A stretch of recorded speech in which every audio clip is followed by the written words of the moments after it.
4.3 is the next section that we're going to be doing.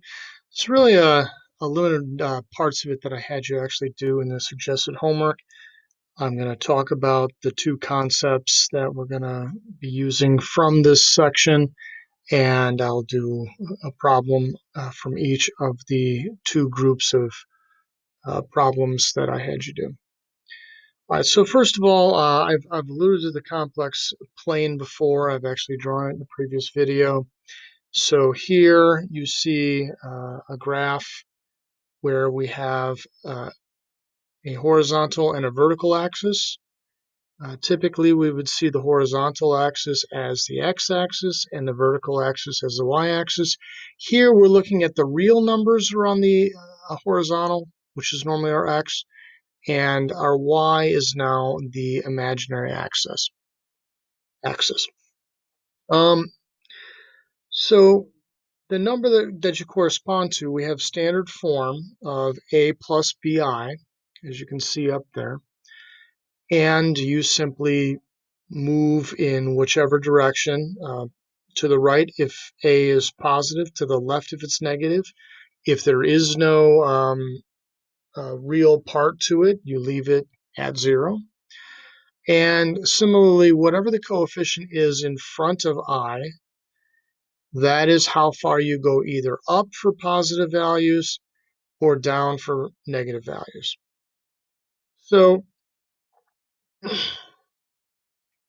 we're going to talk about the absolute value. So the absolute value of just a general number, not a complex number, is the distance from 0. Well, this is the same thing, only it's going to be the distance from the origin. So you've done something along these lines in algebra in the past. We're going to go over it. As you can see,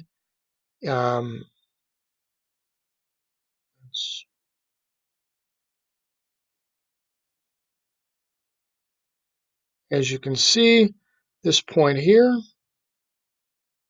has a distance from 0 to a, and then a distance from 0 to b as well. Okay, but you can also see that it makes a right triangle. So either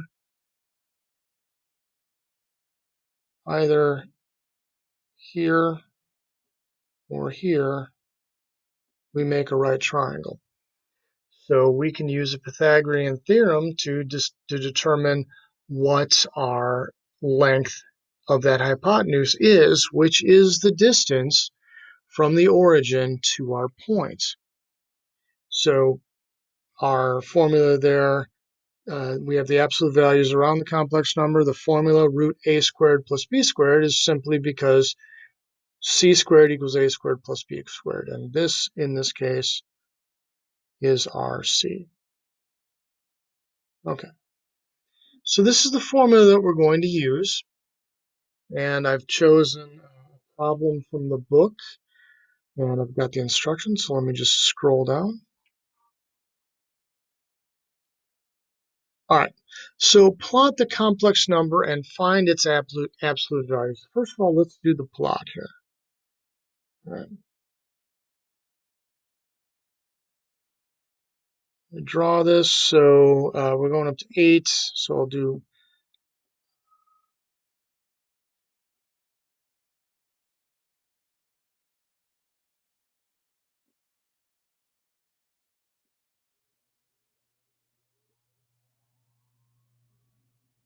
all right, I'm only going to go up 3, so let's just do these. And I don't know how well that's drawn, pretty bad, but sorry about that. At any rate, the point, -8 over here, and then +3 is going to be right here. So we are in the second quadrant. This is the imaginary, and this is the real side. Okay, so that's the graph. We want the absolute value, and the absolute value is going to give us the distance from our points, -8, 3,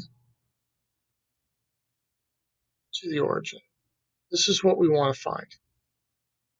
So using our formula above, we have the absolute value of negative 8 plus 3i is equal to the square root. Our a here is negative 8, so negative 8 squared. And we're adding that to 3 squared. I'm putting in parentheses to recognize that I'm taking the square of the entire thing. If you just write negative 8 to the second power without the parentheses, like if you did that in your calculator, you would get negative 64. That is not what we want. All right, so we have here positive 64 and positive 9, which gets us 73. And there's our absolute value. We're not going to be reducing 73 at all. That'll be fine. If we can factor out stuff, factor out primes, or excuse me, we can always factor out primes. But if we can factor out squared values, then we can pull them outside the radical. But that's how you do an absolute value. And that would be the answer to number 20.